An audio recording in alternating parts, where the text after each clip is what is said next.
Ça va les amis? Vous avez vu le soleil magnifique? Je suis très heureux et une fois n'est pas coutume, on va commencer un meeting avec la culture. Parce que nous sommes dans un lieu culturel. Parce que quand un pays a l'imaginaire parfois tellement travaillé par les extrêmes, un imaginaire de haine, un imaginaire de stigmatisation, un imaginaire d'enfermement, un imaginaire de repli. Bref, quand un pays est autant taraudé par des tensions, par des colères, par des interrogations, il y en a toujours une candidate et un candidat, ne nous trompons pas, c'est les deux mêmes faces de l'extrême droite.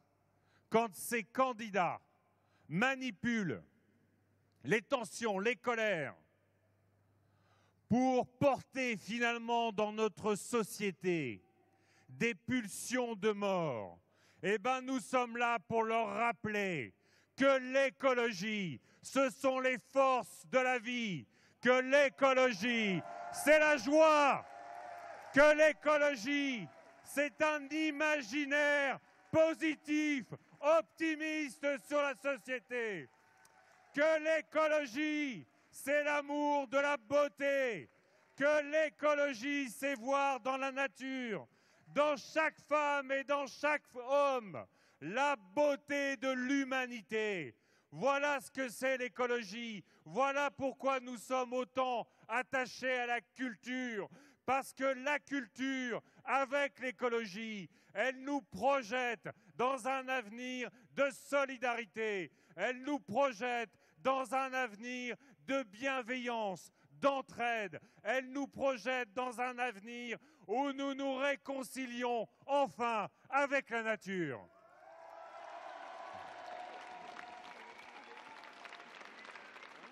Alors, dans notre projet, nous mettrons 1 milliard de plus sur la création culturelle. Nous soutiendrons notre patrimoine culturel et nos institutions. Et nous soutiendrons la capacité de chacune et de chacun à faire vivre son envie de créativité, à faire vivre ses énergies vitales. Il y a 16 millions de personnes dans notre pays qui, en amateurs, font de la culture. Eh bien, nous trouverons des tiers-lieux. Nous trouverons, à travers les collectivités locales, des soutiens. Et la culture sera au cœur du projet écologiste, toujours.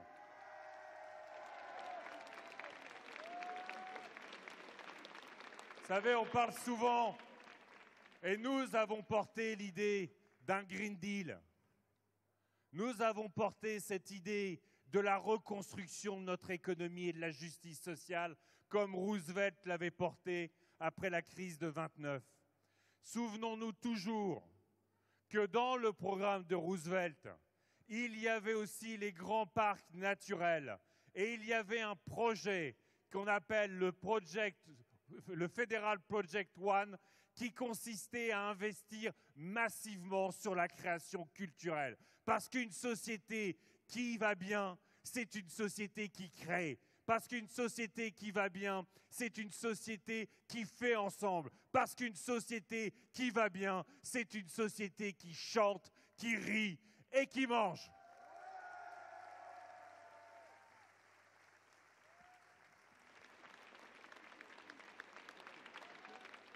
Alors je vais être un peu moins drôle là.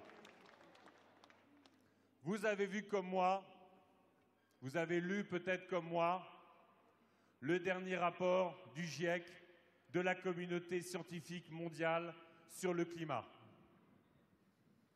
J'en ai parlé avec quelques parents. Ils me disaient que leurs enfants étaient tétanisés. Tétanisés. Pourquoi? Parce que ce que dit le rapport du GIEC, c'est qu'il nous reste 3 ans. 3 ans pas 15, pas 20, pas 30.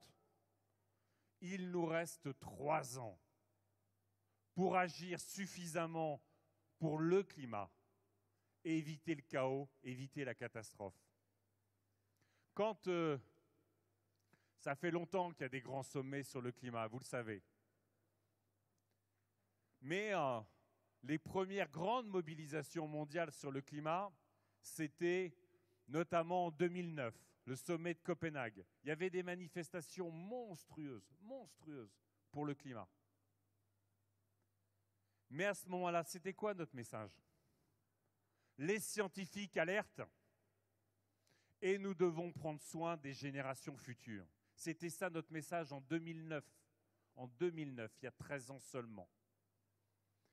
Et c'est incroyable et effroyable la façon dont l'avenir nous a rattrapés. J'étais tout à l'heure dans le pays de Ré, où, vous le savez, des terres sont en train d'être malheureusement prises par la mer, des lieux, parce que, à cause des vagues submersions, sont en train d'être évacués, déménagés. J'étais hier en Alsace avec des arboriculteurs, des arboricultrices bio, dont la récolte a été cramée par les gels tardifs. La question, ce n'est pas le gel. Il y a toujours eu des gels au mois d'avril. Et on dit même que, vous savez, les seins de glace, ils étaient la période jusqu'à laquelle on pouvait avoir des gels. Ce qui a changé profondément, c'est que la végétation, elle se met en route beaucoup plus tôt. Et que les gels peuvent fracasser des cultures. La vigne, les fruits et légumes. L'année dernière, sur les gels tardifs, ça nous a coûté 5 milliards d'euros rien que pour le secteur agricole, 5 milliards d'euros. Mais ce sont d'abord des drames humains, des drames naturels. Il y a l'été dernier, à la fin de l'été dernier, j'étais dans la plaine des Morts, dans le Var, qui avait subi les méga-feux. Et vous le savez, on a déjà, dans notre pays, des sécheresses depuis le Poitou-Charentes jusqu'en Provence. Ce que je veux dire, c'est que le dérèglement climatique, il est là. Et quand le GIEC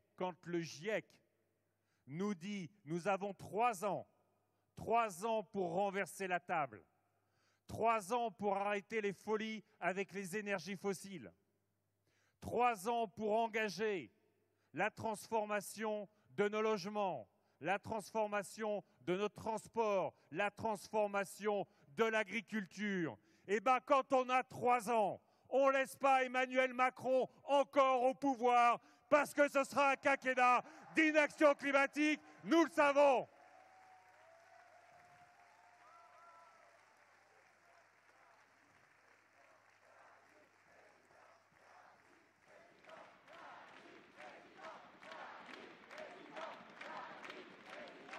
Nous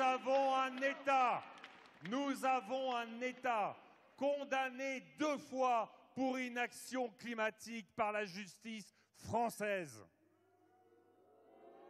Nous savons comment ont été obtenues ces décisions. Comment ont été obtenues ces décisions? Ça a d'abord été l'affaire du siècle.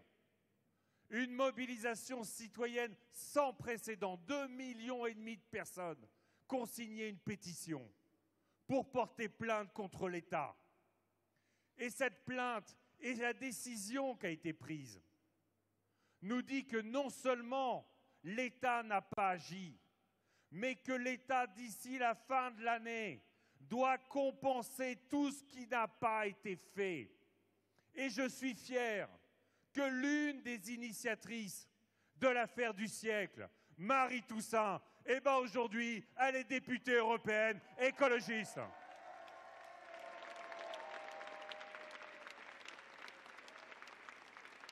La deuxième condamnation, ça a été pour une ville sur le littoral, Grande-Synthe, qui a gagné aussi contre l'État. Et je suis fier que celui, à l'époque, maire de Grande-Synthe, Damien Carême, soit aujourd'hui député européen écologiste.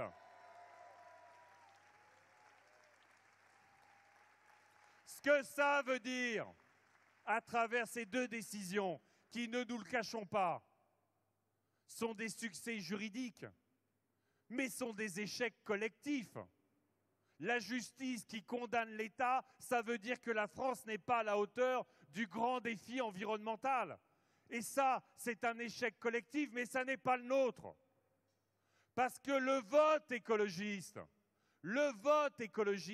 c'est un vote qui est toujours efficace. Quand vous prenez un bulletin écologiste, que vous le mettez dans l'urne, eh ben ça transforme la société. Avec le résultat et les députés européens que nous avons, le climat, malgré la pandémie, malgré la guerre en Ukraine, le climat est au cœur de l'agenda écolo. Et quand vous mettez un bulletin pour les municipales, un bulletin écologiste, eh ben ça transforme nos villes, ça transforme les transports collectifs, ça transforme le logement, ça transforme la culture, ça transforme l'alimentation. Le bulletin écologiste, ce n'est pas un bulletin tous les 5 ans pour se faire plaisir. Le bulletin écologiste est toujours un vote efficace, toujours un vote de construction.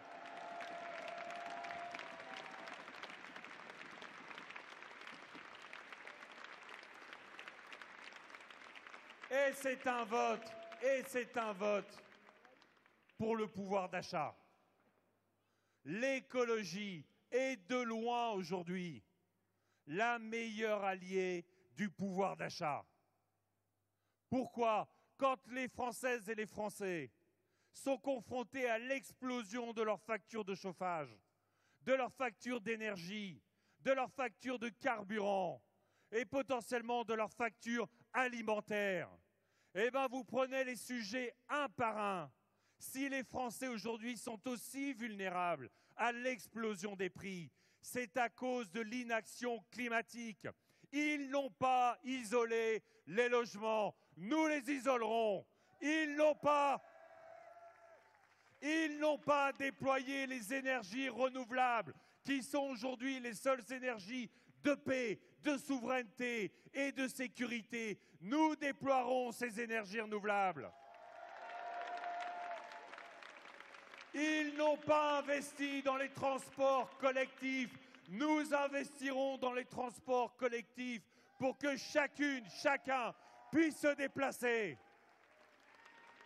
Ils n'ont pas assez investi dans le vélo. Eh bien, ce sont les élus écologistes qui, dans toutes les villes, développent les pistes cyclables et le vélo.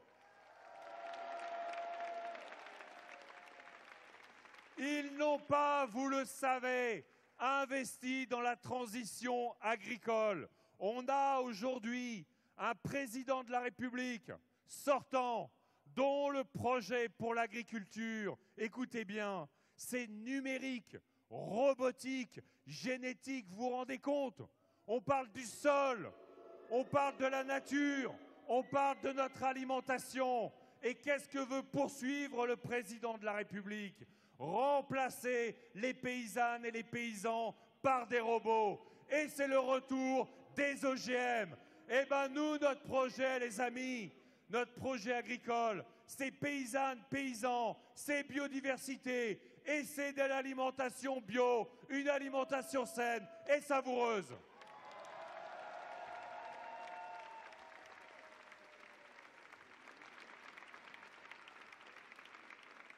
Je veux vous dire aussi, ce soir, il nous reste, allez, une trentaine d'heures de campagne.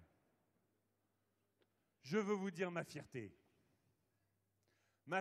de faire partie du mouvement écologiste. Et cette fierté, je peux vous dire, les amis, je l'ai ressentie dans cette situation dramatique et historique que connaît le monde avec la guerre en Ukraine. Je veux vous dire ma fierté parce que les écologistes jamais, jamais, jamais n'ont été complaisants avec les dictateurs. Jamais les écologistes n'ont cru à un moment donné que tutoyer le président Poutine, c'était une bonne idée. Jamais les écologistes n'ont concédé le fait que bombarder les populations civiles à Alep et dans le reste de la Syrie, ça allait régler les problèmes du monde. Jamais!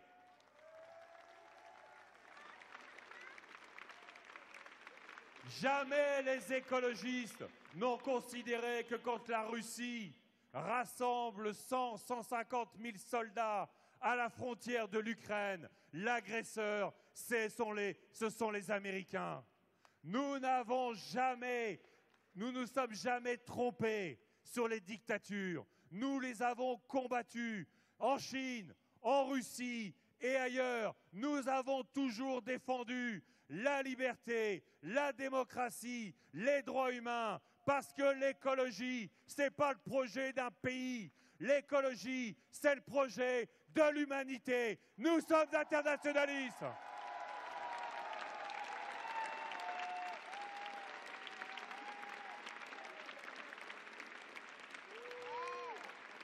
Parce que le projet de l'écologie, c'est de défendre le vivant, c'est de défendre la vie toujours et partout. Et quand nous demandons un embargo sur le gaz et sur le pétrole russe, c'est d'abord pour défendre la vie des Ukrainiennes et des Ukrainiens qui sont bombardés, massacrés, suppliciés.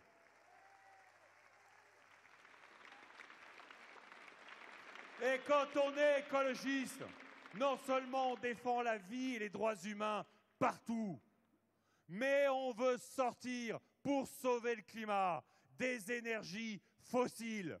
Et nous voulons sortir Total de Russie, parce que Total, aujourd'hui, est complice des atrocités perpétrées en Ukraine.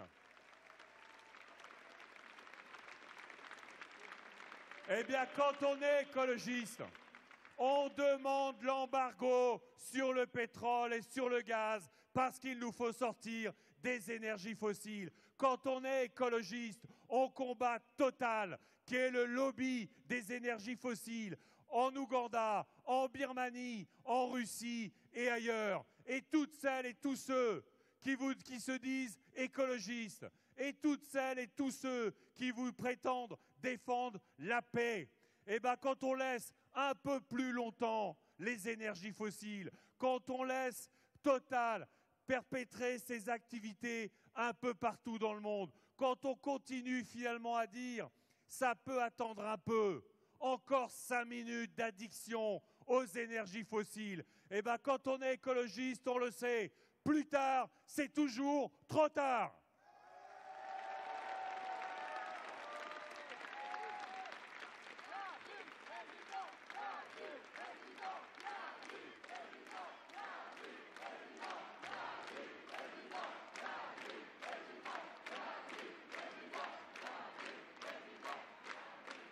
Je vous l'ai dit, on était cet après-midi dans le Pays de Ré.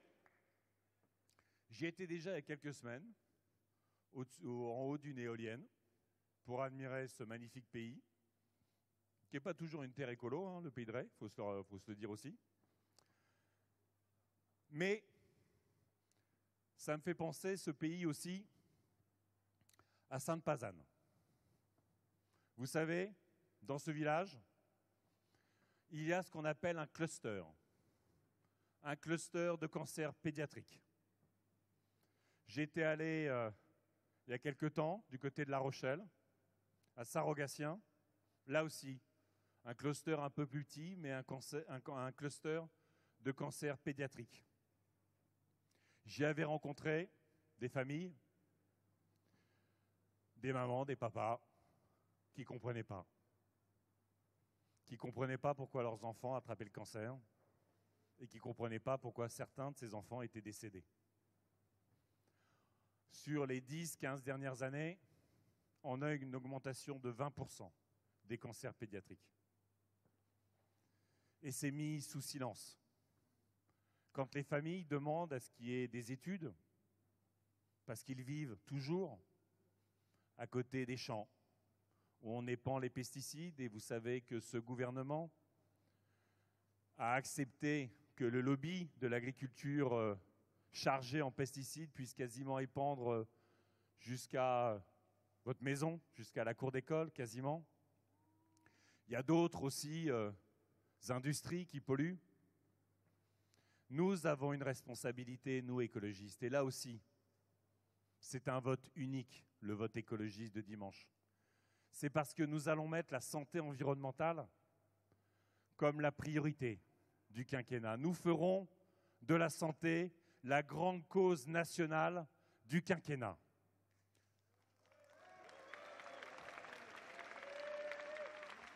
Alors la santé, évidemment, c'est bien soigner. On sait que depuis 3 quinquennats, l'hôpital a été considéré comme une entreprise qui devait être rentable. Et tous les cabinets de consultants dont on parle aujourd'hui passaient dans les hôpitaux pour fermer combien de lits ici, combien de lits là-bas, combien de postes là, et combien de centres d'urgence. Je ne sais plus quel est le chiffre, je crois qu'on a une centaine de centres d'urgence qui ont été fermés sur le territoire. Ça veut dire que dans certains territoires, si vous arrive quelque chose de grave, eh ben, ça sera compliqué. Ce sera compliqué. Donc nous allons d'abord réparer l'hôpital public. Nous allons construire une politique de santé qui soit fondée sur les besoins de la population, identifiés. Nous allons réunir sur ces bassins de population toute l'offre de santé, avec l'hôpital public au cœur, et nous donnerons les moyens à cette offre de santé, notamment à l'hôpital public, de répondre aux besoins. Et évidemment, parce que l'hôpital, comme tous les services publics, ont été sacrifiés, eh bien oui, nous augmenterons les salaires des personnels à l'hôpital et nous recruterons 100 000 infirmières, infirmiers, pour que dans ce pays, dans notre pays, qui est l'une des premières puissances mondiales, eh bien, tout le monde soit soigné à égalité, en qualité, que les malades, que les patients soient bien traités, que les personnels soignants soient bien traités et que les personnels soignants reviennent à l'hôpital. Vous savez leur amour de la santé, vous savez leur amour de l'hôpital, vous savez leur amour de leur mission. Eh bien, nous allons démontrer que nous, peuple français, nous avons l'amour des fonctionnaires, nous avons l'amour des infirmières, nous avons l'amour des enseignants, des policiers, des magistrats, de toutes celles et tous ceux qui font partout sur les territoires la promesse républicaine, qui offre à chacune et à chacun dignité, respect, liberté, égalité, fraternité.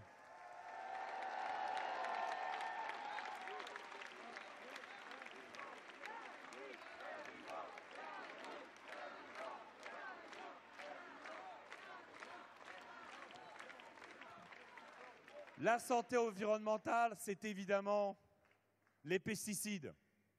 Nous en sortirons et nous interdirons dès notre arrivée au pouvoir, si les Françaises et les Français le décident, le glyphosate, les néonicotinoïdes et les fongicides SDHI. Et nous accompagnerons les paysannes et les paysans pour réduire de 50% l'usage des pesticides en 5 ans. Et nous sortirons de l'élevage industriel. Nous interdirons les élevages en cage pour que la souffrance animale, que nos éleveurs soient respectés, pour que l'environnement soit respecté et qu'on mange sain et bon.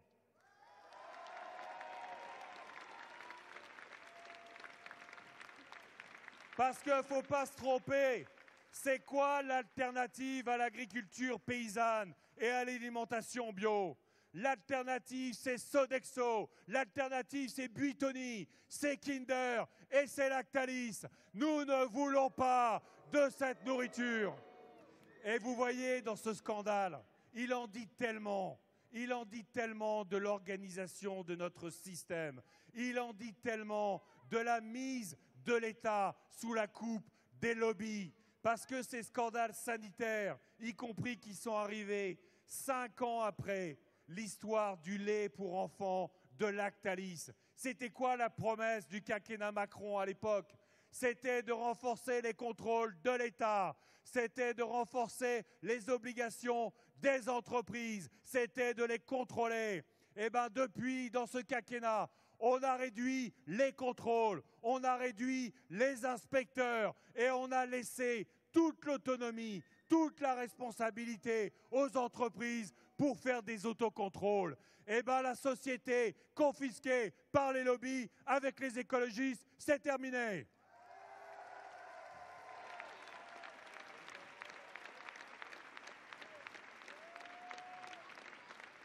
Nous remplacerons ce quinquennat des lobbies par la République écologique, liberté, égalité, fraternité.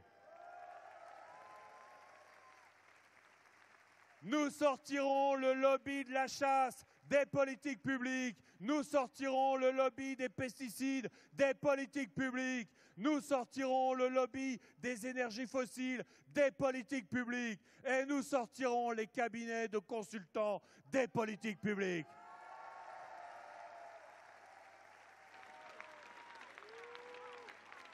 Et nous les sortirons, vous savez, avec une grande loi. Il y a eu des grandes lois dans notre histoire. Il y a eu des grandes lois pour que l'État serve toujours l'intérêt général. Eh bien, nous ferons la grande loi de séparation des lobbies et de l'État pour que plus jamais ce soit des intérêts particuliers, des intérêts privés qui dictent les politiques publiques dans notre pays.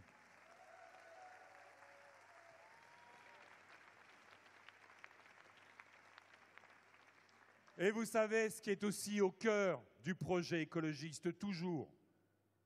Et c'est aussi pour ça qu'il faut agir maintenant. C'est aussi pour ça que les écologistes doivent être au pouvoir maintenant. Parce que la crise écologique, elle impacte, vous le savez, toujours les plus fragiles, les plus faibles d'entre nous. Pollution de l'air, malbouffe, précarité de logement, précarité de déplacement, inégalité territoriale, inégalité scolaire. Ce sont toujours les classes populaires qui sont victimes des inégalités et de la crise écologique. C'est pour ça que les classes populaires, c'est pour ça que les plus fragiles seront toujours les premières bénéficiaires des politiques publiques écologiques.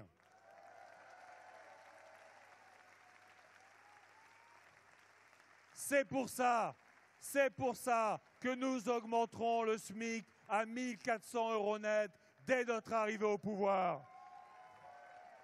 C'est pour ça que nous dégèlerons le point d'indice des fonctionnaires. C'est pour ça que nous augmenterons de 20% les salaires dans l'éducation. C'est pour ça que nous contraindrons tous les secteurs à bas salaire à des négociations pour améliorer les salaires, les statuts et la santé au travail.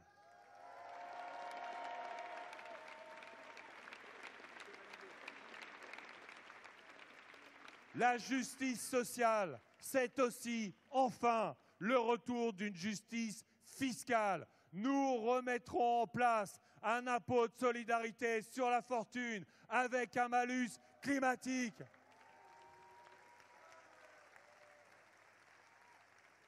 Notamment pour payer la mise en place d'un revenu citoyen d'autonomie. Chaque Française, chaque Français dans notre pays ne vivra plus avec moins de 920 € par mois, ce qui est le seuil de grande pauvreté. Nous éradiquerons dans notre pays la grande pauvreté.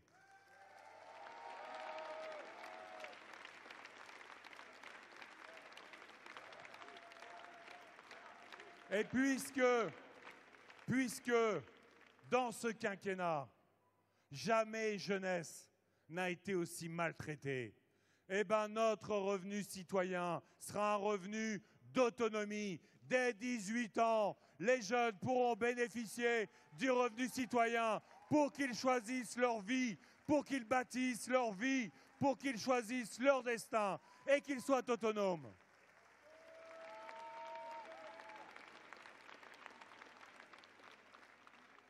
L'écologie, notre écologie, elle ne peut pas maltraiter la jeunesse de notre pays à travers la maltraitance de l'éducation. Je ne sais pas si vous avez vu dans une grande interview qu'a donnée le président candidat qui ne veut pas débattre, dans le Figaro ce matin, il dit un certain nombre d'absurdités. Il dit par exemple, au fond, l'extrême droite a grandi dans ce pays, ou s'est développée dans ce pays, à cause des flux migratoires. Vous vous rendez compte? Vous vous rendez compte? Vous savez, on peut être incroyablement fier de notre pays dans l'accueil des réfugiés ukrainiens.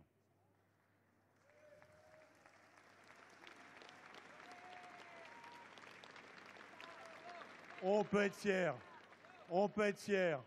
fier de l'élan solidaire citoyen, de l'élan des municipalités. Mais jamais, jamais, jamais, les écologistes feront le tri entre les réfugiés. On ne peut pas ouvrir les bras d'un côté aux Ukrainiens. On ne peut pas ouvrir les bras d'un côté aux Ukrainiens et arracher les tentes à Calais en humiliant des survivantes et des survivants. Avec les écologistes, la France retrouvera le cœur de ses valeurs. Liberté, égalité, fraternité, accueil digne des réfugiés.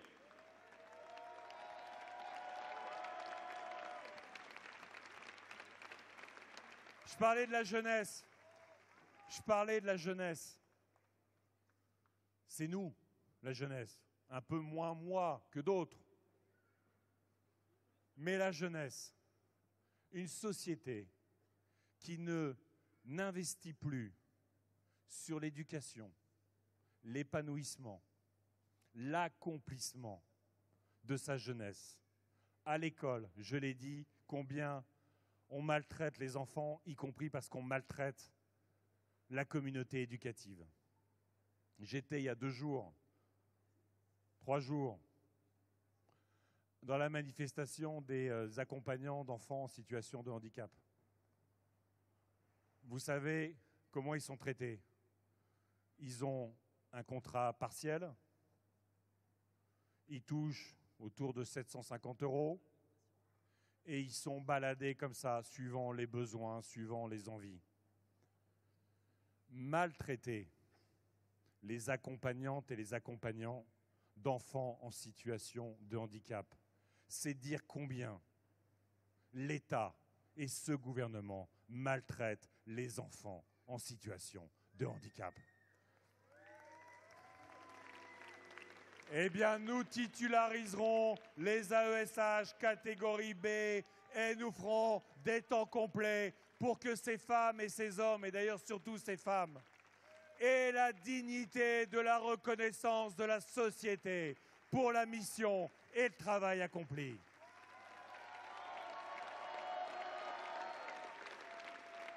Investir sur notre jeunesse, je l'ai dit, c'est le revenu citoyen d'autonomie. Investir sur notre jeunesse, c'est enfin établir le récépissé pendant les contrôles pour qu'il n'y ait plus de contrôle au faciès. Investir dans notre jeunesse, c'est aussi lui donner la possibilité de se déplacer, d'être mobile. Eh bien oui, nous mettrons en place le ticket liberté-climat, un ticket unique pour prendre dans tout le pays et dans l'Europe avec les trains de nuit, tous les transports collectifs avec un seul ticket. Depuis Lille, le vélo, le tramway, le train jusqu'à Nantes pour faire la même chose avec un seul ticket. Voilà un projet de mobilité, d'autonomie.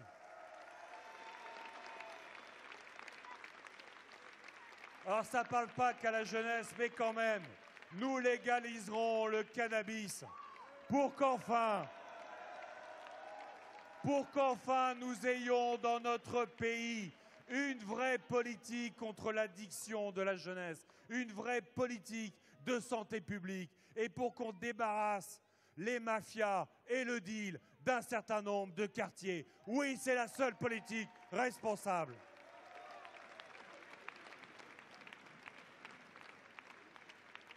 Et parce que la jeunesse, vous le savez, elle est particulièrement engagée sur le climat, on l'a dit, elle est particulièrement engagée contre la souffrance animale, on l'a dit, contre le racisme et les discriminations, on l'a dit, mais parce qu'elle est aussi particulièrement engagée contre les violences faites aux femmes, eh bien, enfin, nous mettrons le milliard pour qu'on ait une police et une justice spécialisée.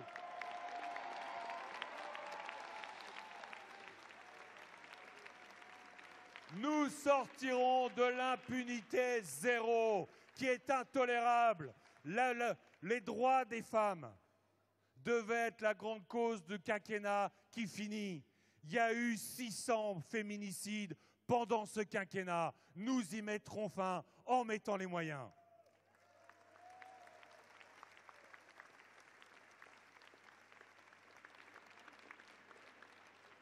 Alors les amis, la question, pour qui voter dimanche?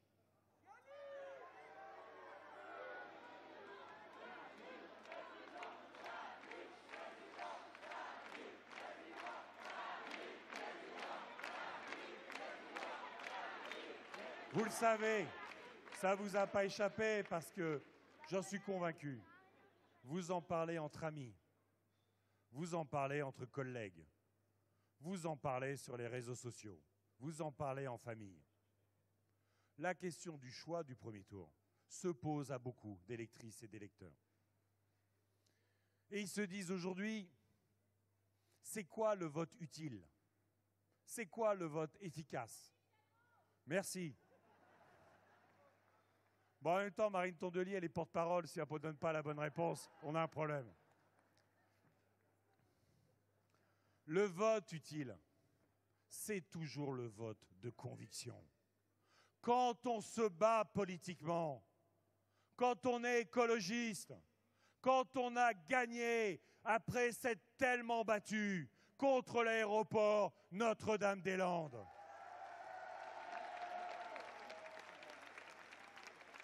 quand dans cette région, on a gagné après s'être tellement battu contre le nucléaire, quand on a gagné après avoir arraché et qu'on s'est tellement battu contre les OGM, quand on a gagné après s'être tellement battu contre le gaz de schiste, eh bien, c'est ça, voter écologiste. C'est pas venir faire un tour tous les 5 ans. Voter écologiste, c'est toujours un vote de construction. C'est toujours un vote pour gagner les batailles, sans transiger, sans ambiguïté, sans conformisme et sans complaisance. C'est ça, être écologiste.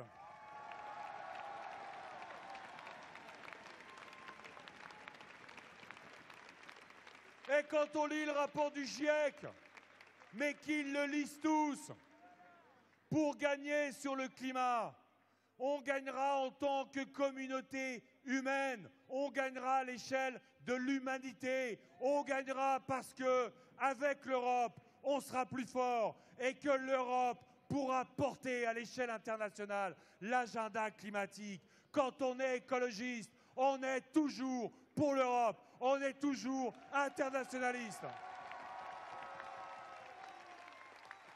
L'écologie dans un seul pays, ça ne marche pas. L'écologie, c'est toujours les droits humains. Ici, à Nantes, à Kiev, à Moscou, chez les Ouïghours et à Pékin.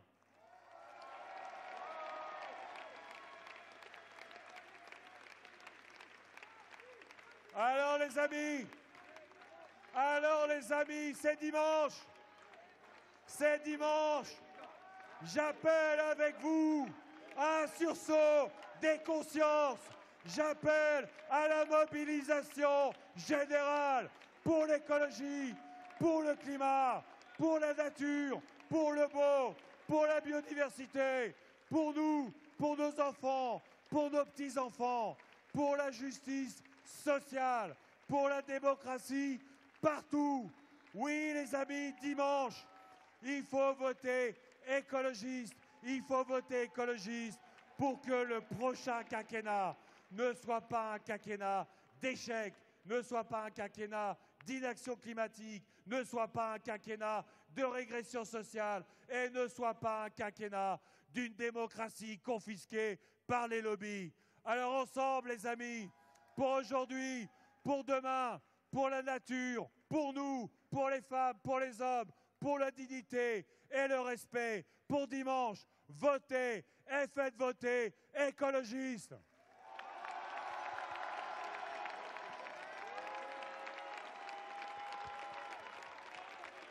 On compte sur vous, faut rien lâcher.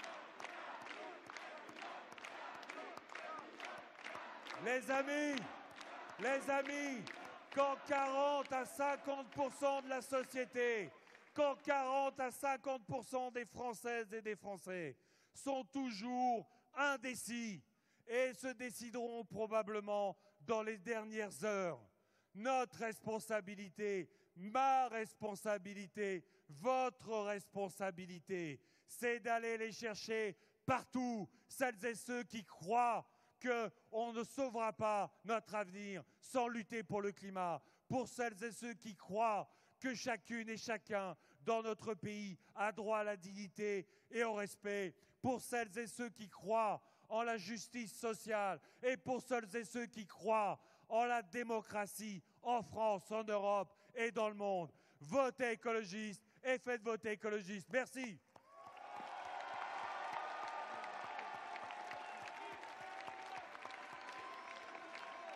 Bravo.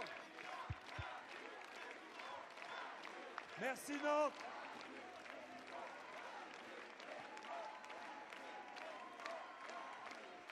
Merci Nantes. Et peut-être vous allez gagner la Coupe de France. Bravo. Pour un vieux supporter de Saint-Étienne comme moi, eh ben, je suis très heureux pour Nantes. Merci Nantes. Bravo. Bravo, faites du bruit.